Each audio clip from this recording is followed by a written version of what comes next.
2014년 6월 8일부터 2014년 6월 8일까지를 쓴 거죠. 그런데 그 2005년 6월 16일, 그러니까 그 다음 주에 보니까 그 내용을 보니까 파팽이가 죽었다는 그런 내용이 있었어요. 그러니까 전에 그 진돗개 큰 하얀 강아지를 키웠는데 걔가 내가 운동 갔다 들어오니까 이렇게 옆으로 누워가지고 있었는데 일어나질 않아요. 그 항상 들어오면은 이렇게 방귀 맞아요. 일어나질 않아요. 옆에 가보니까 싸늘한 시체가 돼서 두고 있었죠. 그런 내용. 그리고 아침에 나갈 때는 또 보니까 까마귀가 한 마리 죽어가지고 있었죠. 그런 내용. 그러니까 까마귀가 죽어 있었고, 운동하러 나갈 때는 까마귀가 죽어 있었고, 들어오니까 또 개가 죽어 있었고 그랬었어요. 그래서 아마 그때 제 생각이 아마 쥐약 같은 걸 놓지 않았을까. 아마 주변에서 쥐약을 놓아서 그런 문제가 생기지 않았을까. 그런 생각을 해봤죠. 그러니까 그런 저런 내용들이 어설프이 그 내용을 보니까 그런 내용이 생각이 나고 기억에서 조금 살아나는 거예요. 그래서 그 다음 주에는 또 그 하팽이가 그래 죽어로 인해서 그 하팽이의 동료 독일어로 동료라고 하는 그런 뜻으로 강아지를 한 마리 입양을 했는데 사카라고 이렇게 지었어요. 그러니까 동료라는 뜻이죠. 그래서 그 하팽이의 동료, 하팽이를 보내고 이제 그 사카를 입양을 했는데 한 달 반 정도 된 그런 강아지였어요. 그래가지고 성도들이 너무 예쁘다고 걔를 너무 많이 만져버려가지고 실신을 해버렸어요. 실신을 해가지고 완전 쇼크 먹고 실신을 해가지고 급히 응급실에 하루 입원을 시켰어요. 입원을 시켜가지고 밤 10시 반에 이제 찾아왔는데 치료비가 14만 5천 원. 그런 내용. 그러니까 이런저런 내용들이 이제 그렇게 많이 기록이 되어 있었습니다. 그때는 이제 권사님들이 여기 이사도 안 왔을 때고, 그래서 운정까지 왔고, 운정에서 내가 다시 태워가지고 이래 왔고, 이런 어떤 일을 하고 있었고 그랬었어요. 그러니까 여러분, 이 역사라고 하는 게 이게 굉장히 중요합니다. 그래서 여러분들께서도 이렇게 좋은 일이 있을 때나 슬픈 일이 있을 때나 또 어떤 특별한 일이 있을 때나 이렇게 일기를 쓰시면 굉장히 여러분의 그 삶의 유익이 될 수가 있습니다. 그리고 이제 또 지난 주일날 제 연구실을 이제 전기 공사를 하고, 그러니까 입방을 한 거죠. 입방을 했는데 그 이제 물론 뭐 이런저런 부분도 있지만 그래도 어쨌든 제가 거기를 들어가서 이제 잠을 자고 또 거기서 연구를 하고 공부를 하고 이렇게 하는데 굉장히 좋은 것 같아요. 먼저보다도 훨씬 더 안정이 되고 또 머리도 맑고 좋은 것 같습니다. 그리고 더위 추위를 이렇게 많이 차단할 수 있는 보온 장치가 잘 됐고 이래서 굉장히 잘 지어진 것 같아요. 잘 지어진 것 같고, 그래서 이제 모든 이런 것이 이제 완공이 됐는데 그걸 완공을 하고 제가 생각을 해 보니까 뭐가 생각이 났는가 하면 한 20여 년 전에 저희 서성 목사님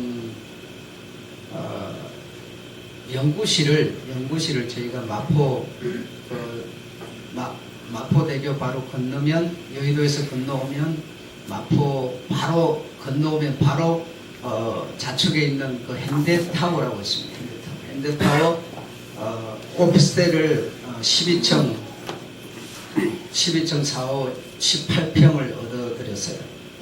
연구실로 얻어드렸더니 그 아마 1억 8천 정도, 그 당시 한 30년 전에 굉장히 1억 8천 정도 굉장히 그 좋은, 그래도 그 당시는 그 현대가 가장 최고로 이름 있는 그런 건축을 했고 이기 때문에 가장 전망 좋고 12층 사오 가장 천사라고 하는 그런 이름 도 있고 여러 가지로 이렇게 해서 비싸게 이렇게 얻어드렸더니 굉장히 좋아하셨던 그 모습, 좋아하셨던 그 모습이 제게 떠올랐어요. 그래서 제가 이렇게 조그만하지만 연구실을 완공을 하고 제가 입방을 하니까 그런 생각이 들었어요. 그런 생각이 들고 그때 좋아하시면서 막 기뻐하면서 웃던 그런 것이 제 머릿속에 이렇게 떠올랐습니다. 그래서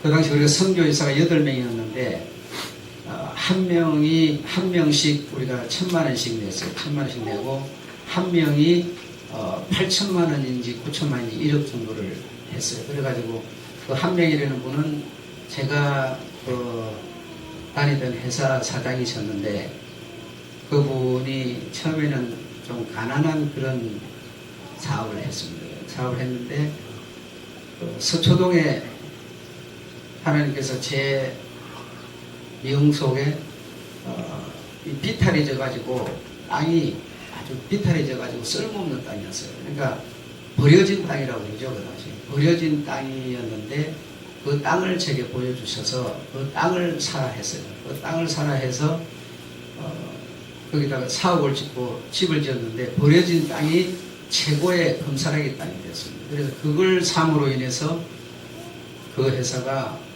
어마어마한 큰 회사가 됐고 그래서 저쪽 수서 건너 쪽으로 몇천 평을 사가지고 공장을 지을 수 있는 그런 틀을 옮기고 이렇게 하면서 굉장히 큰 부자가 됐습니다. 그 아버지가 국회의원을 하시고 그런 분이셨는데 그래서 그런 하나님의 은혜를 입었기 때문에 그분이 제 기억으로는 1억 정도를 내고 나머지는 1,000,000원씩 해가지고 선교사들이 해서 아마 1억 8천을 만들어서 그 연구실 18평을 얻어드렸습니다. 그래서 그때 당시 목사님이 마산서 올라오시면 공항에서 내려서 이제 거기 가서 연구하고 쉬고 굉장히 즐거워하는 그런 모습을 제가 느꼈고 그래서 목요일 날 한 번씩 이제 선교사들이 모여서 성경 공부를 하게 되는데 오늘 제가 여러분에게 가르치는 이런 내용들이라든지 뭐 이런 것을 배우고 이렇게 하는 그런 시간들이 있었고 그래서 굉장히 그때 목사님이 즐거워하고 좋아하셨던 지금까지 그걸 사용하고 있습니다. 지금까지 사용하고 계시고 그런 것이 이번에 제가 이 연구실을 완공해서 내가 입방을 하니까 아마 그런 것이 제 마음속에 영속에 느낌이 오고 그랬어요. 그런 일이라든지 그래서 여러분들의 도움으로 잘 완공을 받습니다. 완공을 받고 수고하신 분들도 많고 돈도 많이 들어갔습니다. 저는 처음에 한 200, 300 정도 생각을 했는데 건축을 해보니까 건축비가 많이 올랐더라고요. 자재비가 오르고 해가지고 팽당 제 손으로 이래 하는데도 팽당 200 정도는 들은 것 같아요. 들은 것 같고 그게 3.5평인데 그러니까 200 정도 들은 것 같아요.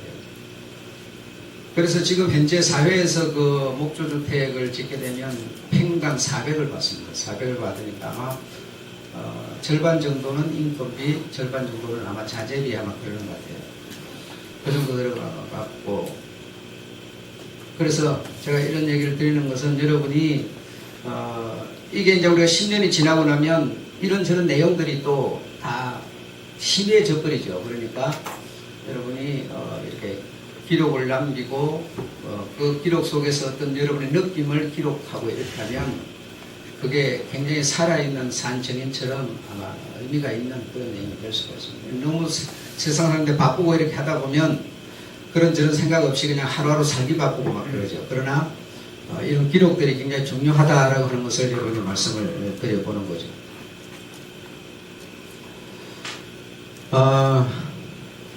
지난 시간에 이어서 요한복음 11장 25절을 보게 되면 여러분 나는 부활이요 이런 말이 있습니다. 예수께서 나는 부활이요. 참 여러분 모두는 아니겠지만 그래서 제가 아침에 그런 것을 떠올리고 생각을 하고 글을 쓰고 이렇게 하면서 우리는 일주일에 그 목요일 날 한 번 모여서 이 성경 공부를 했었는데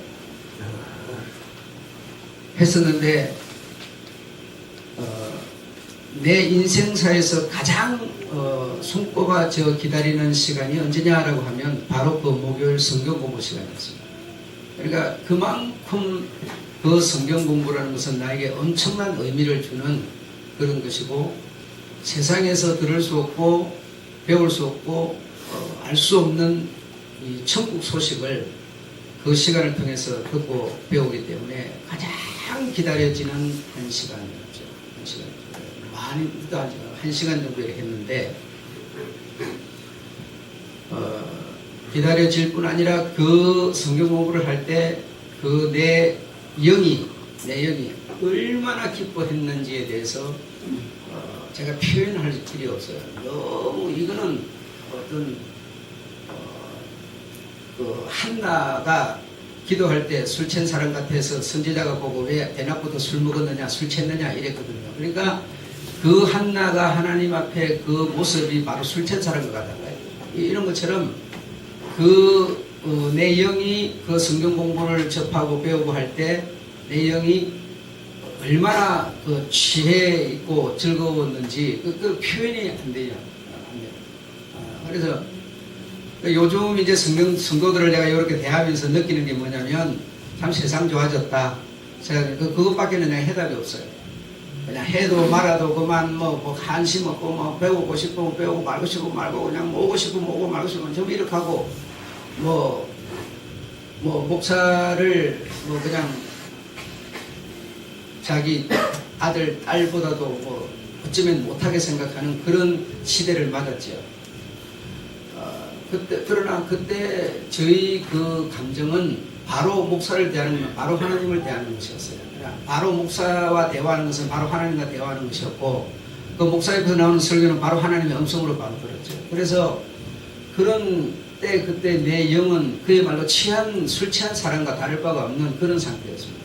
그래서 집에서 도무지 살 수 없어서 집을 나가다가도 설교를 듣는데 어찌하여 네가 집을 나왔느냐, 집으로 돌아가라 하는 그 음성에 그 모든 자존심을 끄고 다시 집으로 돌아오는, 그러니까 그만큼 그 목사의 음성 한마디는 바로 하나님의 음성으로 듣고 행동하는 그런 내 영이 다시 말하면 그 취한 사람, 술 취한 사람과 같은 그런 상태였다는 겁니다. 그 참 오늘날 이런 성도들의 신앙하는 모습을 보면서 내 혼자 너털 웃음을 웃으면서 뭐라 하는지 아세요? 참 세상 좋아졌다. 그 소리밖에 할 말이 없어요.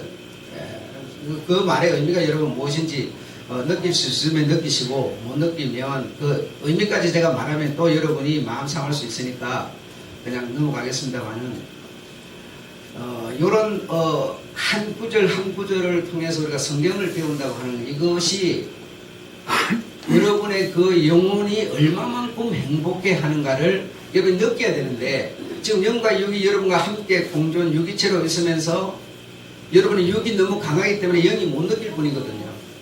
분명히 영이 다른 데 있는 게 아니라 같이 분명히 이렇게 맞물려 있는데, 영이 충만하면 이게 팍 느껴지는데 육이 충만하다 보니까 영이 안 느껴질 뿐이거든요. 영이 어디 다른 데 있으면은 뭐 모르니까 못 느낀다 하지만 지금 그게 아닌데, 못 느껴지는 것은 다시 말하면 상당히 여러분의 육신적인 생각이 여러분을 많이 지배하고 있는 겁니다.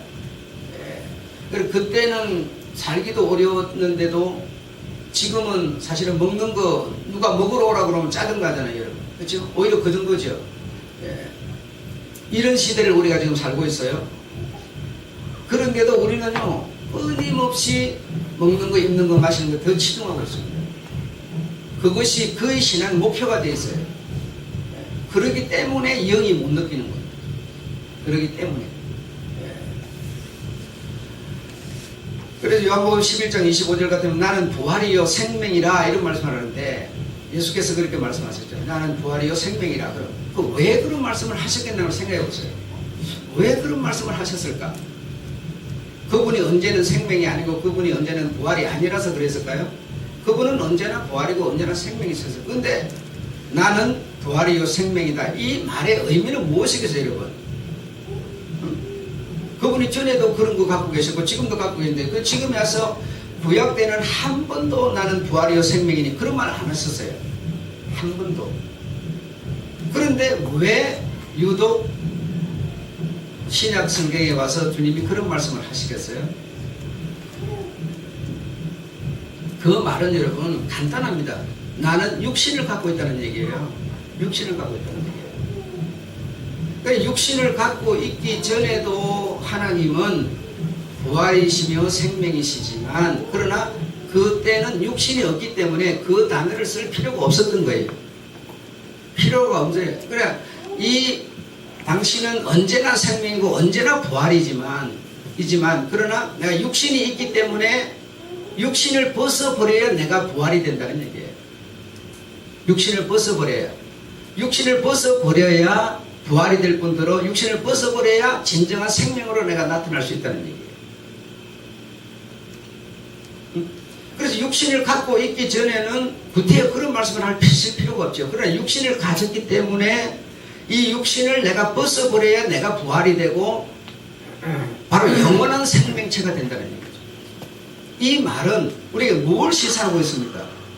우리가 육신이 있게 되면 육신이 있는 여러분에게 유기체로 생명이 있고 부활이 있지만 그러나 갇혀진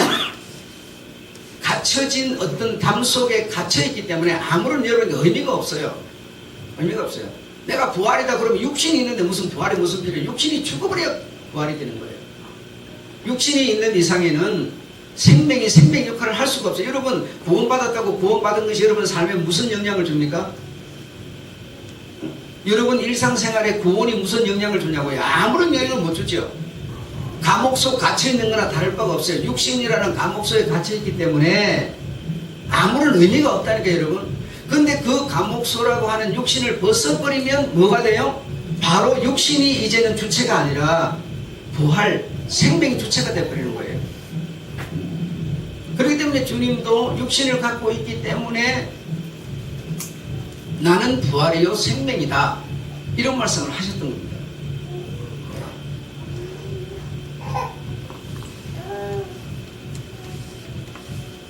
구약에서는 여러분이 알다시피 하나님은 바로 영체로 계시기 때문에 육신이 있는 하나님이 아니라 영이신 하나님이기 때문에 그는 근본 생명 자체로 계셨던 것이죠.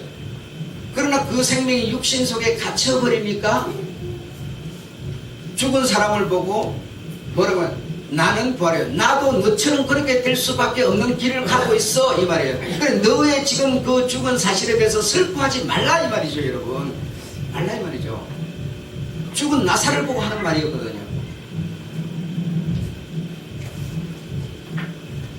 그래서 우리 예수님께서도 육체를 벗어야만 부활이 되는 것이고 영원한 생명이 되는 것입니다. 그 육체를 가지고는 육체는 어떤 경우에도 영생할 수가 없다는 것이죠. 육체를 가진 채로는 부활할 수가 없다는 것이죠. 그래서 내가 죽은 자를 살린다라고 하는 것도 육체를 살린다는 뜻이 아니죠, 여러분. 지금 얘기를 여러분이 이해한다면 주님이 여러분에게 육체를 살리러 오신 분이 아니라는 얘기죠. 여러분의 병을 고치러 오신 분이 아니라는 얘기죠. 여러분을 잘 살게 해주는 것만으로 오신 것이 아니라는 얘기죠, 여러분. 예. 주님은 여러분의 영혼을 살리러 왔다는 얘기죠. 영혼을. 그러면 성도가 목표해야 되는 신앙의 핵심은 어디 있느냐? 영혼을 생각해야 된다는 얘기죠. 그런데 앞에서 말한 것처럼 우리는 계속 먹고 있고 마시는 데만 집중하니까 영이 내게 있어도 느낌을 못 느끼는 거죠. 항상 육신적인 생각밖에 안 나는 거죠. 그래서 여러분이 온전한 신앙인이 되기를 제가 부탁을 드려서 이런 말씀을 드리는 겁니다. 자, 그 다음에 영화로운 몸으로 부활한다고 하는 뜻은 무엇인가? 영화로운 몸으로 부활한다. 고린도서 15장 4절에 육신의 몸이 있고 신령한 몸이 있다 그래 말입니다. 그래 몸은 육신의 몸이 있고 신령한 몸이 있습니다. 여러분 신령한 몸은 눈에 안 보이기 때문에 우리는 자꾸 거기는 의미를 안 두려고 그러는데 하나님의 영혼의 소식은 뭐냐? 신령한 몸은 안 보이는데 신령한 몸이 실체고 신령한 몸에 그림자로 보이는 육체를 우리에게 줬다는 얘기죠. 그래서 육체를 보고 신령한 몸을 여러분이 아셔야 된다는 얘기예요. 그런데 우리는 반대로 돼 있죠. 눈에 보이는 것이 실제고 안 보이는 것은 지금 아무것도 의미가 없다고 생각하는 거지. 그러니까 여러분의 영이 기뻐할 수가 없다니까요. 목적이 다른 데 가 있어 버리니까. 내가 스포츠를 보려면 스포츠 채널을 돌려야 스포츠가 보이는 것이지. 천국 채널로 여러분이 채널 전환을 해줘야 뭔가 천국에 대한 것이 여러분 영 속에서 느껴질 텐데, 우리의 목적은 자꾸 다른 데를 지금 채널을 돌려놓고 있는 거죠. 여러분의 감정, 의지, 지식도 결국은 여러분 신령한 몸에게 유익을 주기 위한 지정의 의지가 있는 것이지, 눈에 보이는 그것을 위해서 신령한 게 있는 게 아니라니까요. 신령한 것을 도모하기 위해서, 신령한 것을 유익 주기 위해서 여러분에게 영혼육이 있는 겁니다. 지정의가 있는 거라고요. 인격이 있는 거라고요. 예수 믿어서 여러분 육신의 인격이 좋아지는 사람 되기 위해서가 아니다니까. 여러분 이 생각을 빨리 바꾸셔야 된다고요. 근데 여러분 감정 상하면 어떻게 돼버려요? 여러분 감정 상했다 그러면 뭐 그냥 교회고 목사고 성도고 막 그냥 개판 쳐버리잖아요. 개판 쳐버리잖아요. 이거는 여러분 신앙의 목적이 달라버린 겁니다. 여러분의 감정은 신령한 것에게 유익을 주기 위한 감정이지 육신의 유익을 주기 위해서 한 감정이 아니라니까요. 이 채널이 안 바꿔지면 신앙생활이 안 돼버립니다. 여러분 아무리 잘하고 있다고는 하지만 안 돼버린다니까요. 되질 않아요.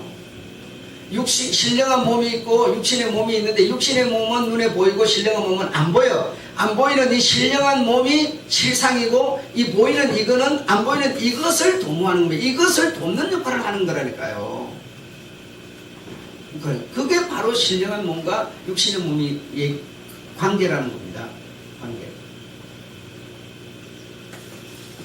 영혼이 잘 되게 하는데 영혼만 어떻게 잘 됩니까? 육신이 해줘야 되는 거 아니에요. 그 육신이 잘 되려면 어디 육신만 잘 되는 거, 영혼이 해줘야 되는 거예요. 이건 서로 유계체라니까요. 그럼 둘 중에 어떤 것이 목적이냐, 어떤 목적이 세워져야 되잖아요. 그렇죠? 근데 우리는 목적을 눈에 보이는 거다 목적을 둬버린다는 거죠. 성경은 지금 나는 부활이요 생명이라 그래. 죽은 자를 보고 전 그런 말 할 때, 지금 내 몸, 네 눈앞에 나는 살아있지만 나도 너처럼 죽어야 결국 생명되고 부활된다고 주님은 계속 그렇게 얘기를 하는데도 못 알아듣는 거예요. 그래서 바로 그 다음에 나오는 주님의 예가 뭡니까? 마리아 얘기가 나온 거예요. 그 연결 작업을 하셔야 돼요. 근데 마르다는 뭐예요? 눈에 보이는 일만 하고 있었죠? 마리아는 뭐 했어요? 영혼의 소리를 듣고 있었죠. 그러면서 주님의 결론은 뭐라고 그럽니까? 너는 얘한테 다 뺏길 거다 그랬어요. 실상은 결국은 영혼의 소리를 듣는 마리아가 옳다. 그런 그 마리아는 당신의 전부 재산을 털어부어서 예수님의 밥을 당신의 향기를 풍기더라는 얘기예요. 마르다 얘기는 그 얘기로서 끝나버렸어요. 다시는 나오지 않아요. 육신의 목적을 둔 그 여자에게는 거기서 끝나버린다니까요. 더 이상 전개시킬 필요가 없었어요, 여러분. 이 성경이 굴러가는 것을 우리가 알아야지, 그래 목적이 무엇인지를 알게 되는 것이죠. 그래서 영혼이 이렇게 잘 되면 영혼이 잘 되면 범사도 우리의 삶도 이것은요 당연히 잘 되게 돼 있어요. 근데 자꾸만 우리는 이 영혼은 눈에 안 보이니까 소홀하게 생각하고 자꾸 눈에 보이는 것에 우리가 집중하는 거예요. 그래서 영화로운 몸으로 부활이라고 하는 것은 신령한 몸이라는 겁니다. 신령한 몸에 너희들이 관심을 가져라. 눈에 보이지 않지만 신령한 몸이 있다. 그 신령한 몸 이것이 영화로운 부활을 할 수 있는 사람이 되도록 하라는 얘기예요. 이 육신이 무슨 영화로워지고 그런 게 아닙니다. 이 육신은 잘났거나 못났거나 상관없이 똑같은 재질로 흙으로 돌아가고 마는 겁니다. 아무 소용없어요.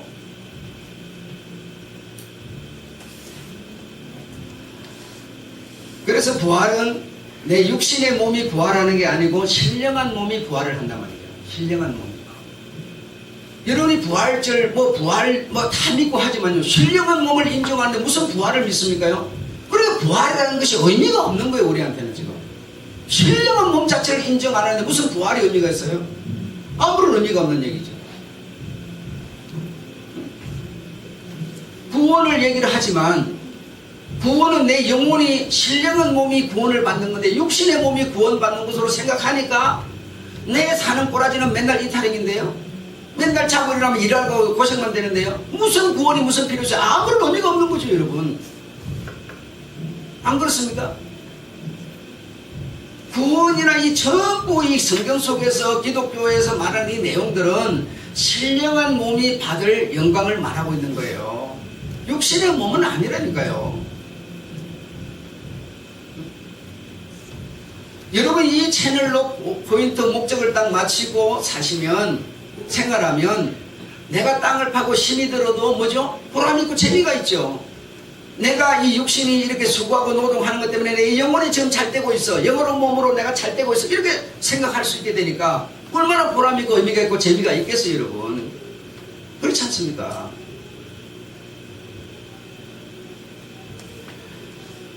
여러분 오늘날 청소년들이 희망 없는 청소년이라고 사람들이 많이 얘기하죠. 저들이 세상 속에 나와도 할 일 없다. 정말 희망 없는 애들이다. 그런 얘기들을 많은 사람들이 얘기하고 있지만 이 신령 이것을 이해만 하고 깨달으면 여러분 희망이 없는 거 아닙니다. 엄청난 의미 있는 인생을 살 수 있어요. 짐승처럼 그냥 눈에 보이는 육체적인 것만 생각하니까 희망이 없다 소리를 듣는 거예요. 신령한 영원한 부활 새 몸 영생하는 몸이 있다고 생각하면서 내 인간이라고 하는 내 인생 내 하나에 그게 있다고 생각하면 얼마나 의미가 있겠어요, 여러분. 그렇지 않아요? 근데 눈에 보이는 대로 잠깐 그것만 생각하니 무슨 희망이 있다고 말하겠어요? 고린도전서 15장 40절에 보면 하늘에 속한 형체가 있고 땅에 속한 형체가 있다 그렇게 말합니다. 그러니까 땅에 속한 형체라는 것은 여러분 잘 알지만 사람, 짐승, 뭐 이런 새, 이런 육체를 말하는 거죠. 이거는 땅에 속한 형체예요. 그래 이거는 다 죽어야 하고 흙으로 돌아가고 마는 겁니다.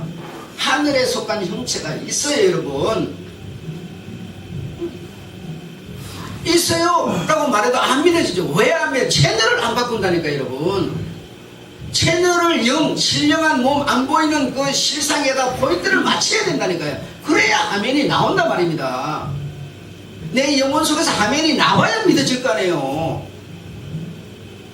채널을 안 맞춰놓고 그림 나오기를 기다리니 되겠습니까요? 아무리 앞에서 강조해도 소용이 없단 말입니다, 여러분. 지금 왜? 입고 먹고 마시는 것에 우리는 목적을 딱 맞춰놓고 있기 때문에. 빌립보서 3장 21절에 보면 우리의 낮은 몸을 자기 영광의 몸의 형체로 변케 하시리라 그랬어요. 그러니까 이 지금 속에 갇혀있는데 이 육체라고 하는 감옥 속에 갇혀있는데 이걸 벗겨내야만 결국은 자기의 그 영광스러운 부활의 몸으로 뭐죠? 변개한다는 얘기예요. 예. 주님도 역시 마찬가지로 이 육신을 벗어버려야만 가능했던 일이고요. 그래 그 시체가 안 보이니까 그 주님이 육체로 부활한 건 육체로 부활했으면 그분이 어디 있어요? 그렇게 생각하기 때문에 이단들이 나와가지고 육체에 있는 예수를 자꾸 얘기하는 거예요, 지금 여러분. 예수가 육체로 그대로 지금 살아있다고 그러면 그건 전부 이단 다 돼버리는 거죠. 지가 교주 돼버리는 거 아니에요. 그 유배인이 그런 애들도 지금 그분이 교주 된 거거든요. 그러니까 예수가 뭐죠? 자기라는 거예요. 문선명이도 자기가 예수라는 거예요. 전부 자기가 예수라는 거예요. 저 육체에 있는 예수를 전하다 보니까 그렇게 된 거죠. 예수가 육체가 어디 있어요? 없다니까요.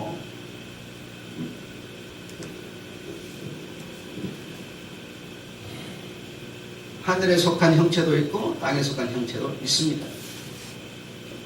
그래서 여러분이 하늘에 속한 형체, 하나님의 모양과 형상인 이곳에 여러분이 채널을 맞추셔야만 구원도 의미가 있어지고 부활도 의미가 있어지고 영생도 의미가 있어지는 거예요. 그래서 그것이 내 삶의 목적이 되고 딱 포인트가 되면 일하는 것도 힘들지 않아요. 돈벌이가 많이 안 돼도 힘들지 않아요. 왜냐하면 내 길이 딱 정해져 있기 때문에 흔들릴 이유가 없다니까요.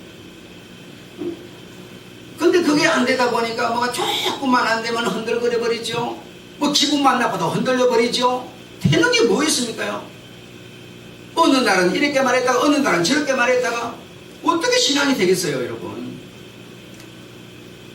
정말 우리의 목적이 정해지면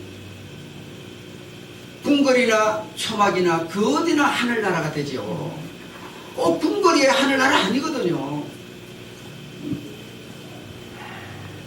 그런 모든 것을 성경에서는 부자는 죽어서 엄부로, 가난뱅이 거지는 죽어서 뭐죠? 낙원으로, 이걸 성경에서는 계속 증명을 해주고 있는데도 우리는 계속 깨어나지 못하는 거예요. 깨어나지 못하는 거예요. 적으면 적은 것을 갖고 정말 신앙 양심으로 살고 이래야 되는데 그게 안 되는 거예요.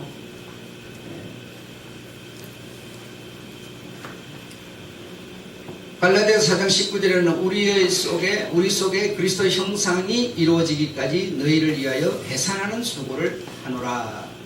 예? 바울은 그렇게 말해요. 얼마나 바울은 이 영혼의 세계가 인정이 됐든지 가는 곳마다 내가 이리 된 것처럼 너희도 그리 되기를 원하는 거예요. 몸을 쳤겠죠. 사람들 속에 그리스도의 형상이 이루어지기를 위해서 얼마나 해산하는 수고를 겪었다고 말하잖아요.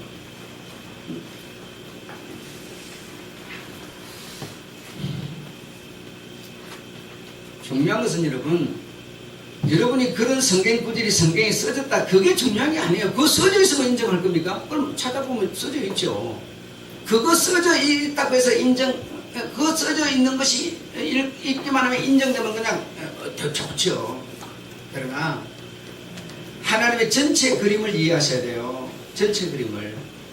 하나님의 전체 그림을 이해하셔야지. 그래야 전체 그림을 여러분이 믿고 알고 구절 속으로, 성경 속으로 찾아 들어가셔야 돼요. 개미를 하나를 보고 코끼리를 알 수 없어요. 그러니까 동물 전체를 보고 개미를 얘기를 해야 얘기가 되는 거예요.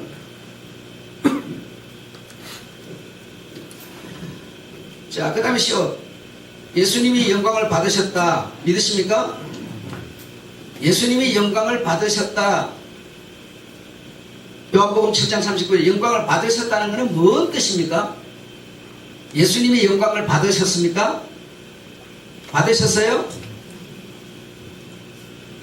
예수님이 영광을 못 받으셨어요? 받으셨어요? 정말 바울이 말한 것처럼 좀 해산하는 수고를 해야 되겠네요.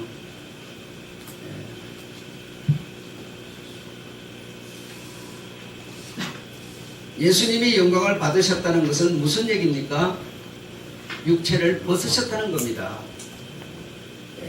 육체를 벗으시는 것이 영광을 받으신다는 겁니다. 내가 육체를 벗어야만 7장 39절 말씀이 뭔고 하니 내가 육체를 벗어야만이, 내가 죽어야만이, 하늘에 밀이 되어서 썩어서 내가 이 육체를 흙으로 보내버려야만이 내가 영광을 받는다는 거예요. 영광을 받아 육체를 벗어야만 성령을 너에게 내가 보낼 수 있다라는 뜻이에요. 여러분, 성령을 우리에게 보내고 싶어도 당신이 성령이신데 육체라고 하는 것 속에 갇혀있기 때문에 당신 자신일 뿐이에요. 이것이 각 사람에게 생명으로 가려면 당신이 성령이 되셔야 되는데 육체가 있는 이상에는 보내드릴 방법이 없어요, 여러분. 그래서 내가 영광을 받아야 된다라고 하는 건 내가 죽어야 된다라는 뜻이에요.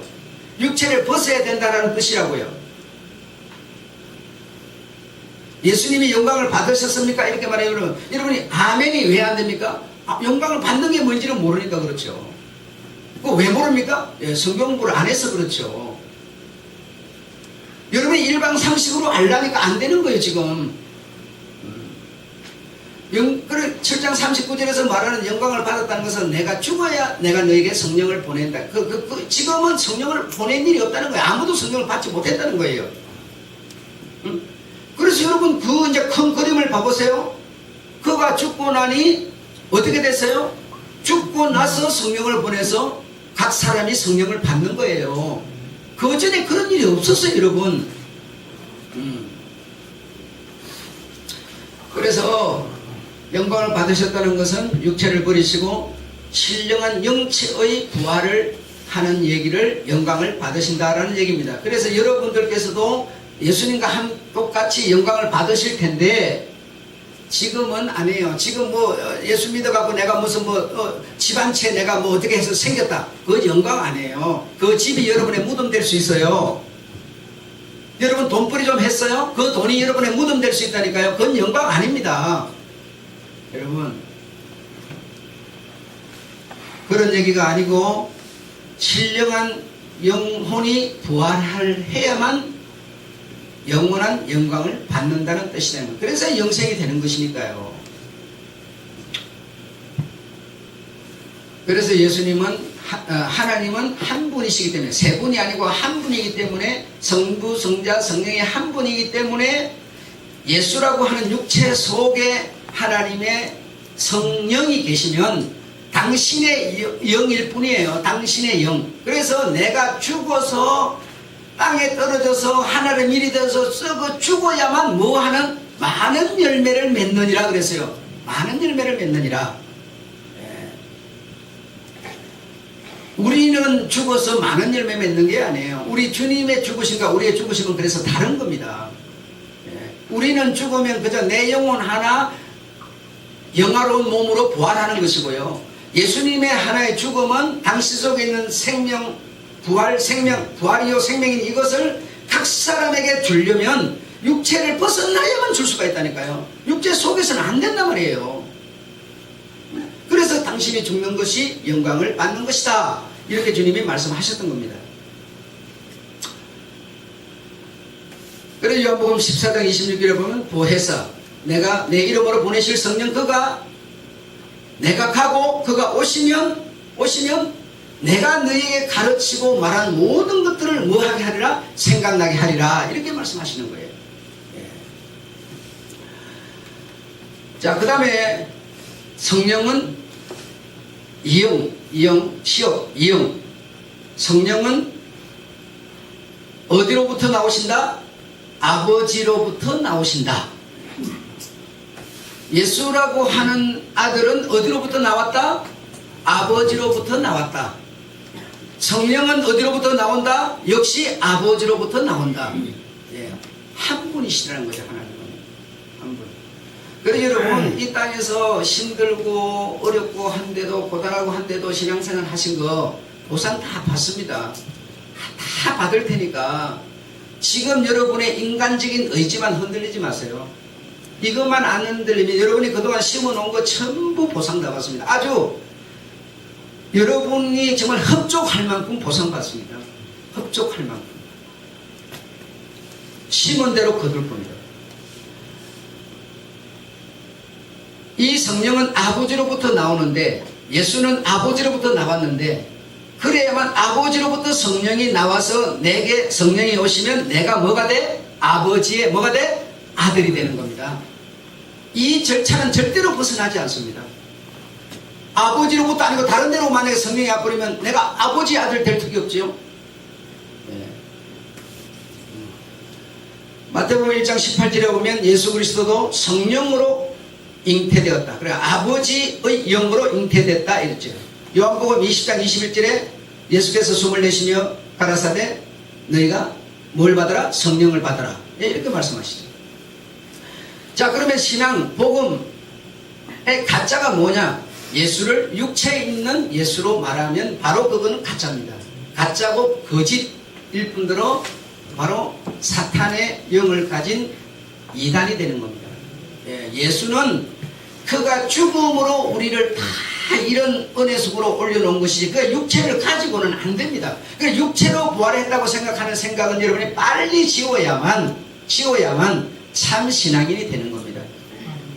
육체로 자꾸 부활했다 하니까 예수가 자꾸 어떤 지금 배내갖고 자기가 자꾸 예수라고 이렇게 지금 말하는 거예요.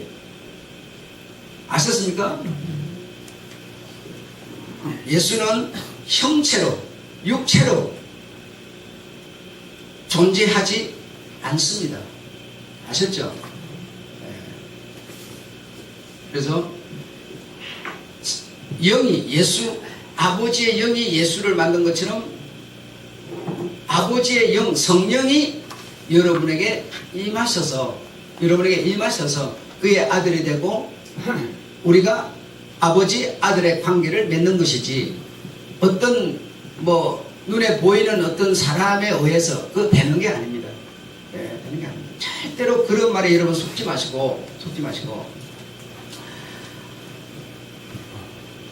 정말 어쩌면 정말 이 마지막 시대를 살아가고 있는 우리들, 시대적으로 보더라도 그럴 수 있지만 육체적으로 보더라도 그 시대와 상관없이 내 육체가, 여러분과 제가 2년을 10년을 앞으로 갖고 있을 수 있겠습니까? 아무도 장담 못하죠. 장담 못하는데 시대적으로 봐도 여러분과 내 인연은 10년밖에 안 돼요. 많으면 10년이에요, 여러분. 제가 생각해봐요. 많으면 10년인데 10년 동안 서로 싸우지 말고 서로 사이좋게 지내자는 거예요. 많으면 10년이고요. 시대적으로 봐도 10년이고 내 개인적으로 보면 10년일지 내일일지 아무도 모릅니다, 여러분. 장담할 수 있는 사람 아무도 없어요. 이런 시대를 우리는 살얼음판 같은 이런 시대를 살아가고 있는데 정말 바로 선 복음에 서서 신앙생활 차든 못하든 그나마 그에 있어서 꽃을 올릴 수밖에 없는 것이죠. 정말 그러시기를 여러분에게 부탁을 드립니다. 얼마나 우리가 여러분 이 성령 강림으로 인해서 얼마나 큰 은혜를 받았는가만 여러분이 오늘 조금만 느껴진다면 우리는 정말 입술로서의 감사가 아니라 마음 중심으로 감사할 수 있습니다. 얼마나 성령 강림이 우리에게 확신을 주시고 구원을 주시고 생명을 주셨는지. 예수가 십자가에서 죽었으면 뭐합니까, 여러분? 속죄를 했으면 뭐예요? 성령 안에서면 말짝판이죠. 그림 속에 뭐예요? 떡일 뿐이죠. 그 성령 오심으로 그림 속의 떡을 우리는 먹을 수 있게 된 거예요. 성경 속에 있는 생명을 가질 수 있게 된 거예요, 여러분. 이 믿음은 여러분, 여러분에게서 난 게 아니라고 지금 바울은 말하고 성경은 말하죠. 하나님의 의에 의해서 하나님으로 났다고 말하고 있죠. 그러니까 성령 오심이 얼마나 감사하고 좋은 일인지 우리에게 축복이 된 것입니다. 아셨죠? 오늘 하나하나 이런 얘기를 여러분 기록해 놓으시고 시간 나시면 다시 한번 더 읽어보시고 이래서 여러분의 딱 이 박힌 돌처럼 다 박으시고 그리 하시면 아마 성령의 귀하신 도움을 받게 될 줄 믿습니다. 아멘. 기도하겠습니다. 하나님 아버지, 사랑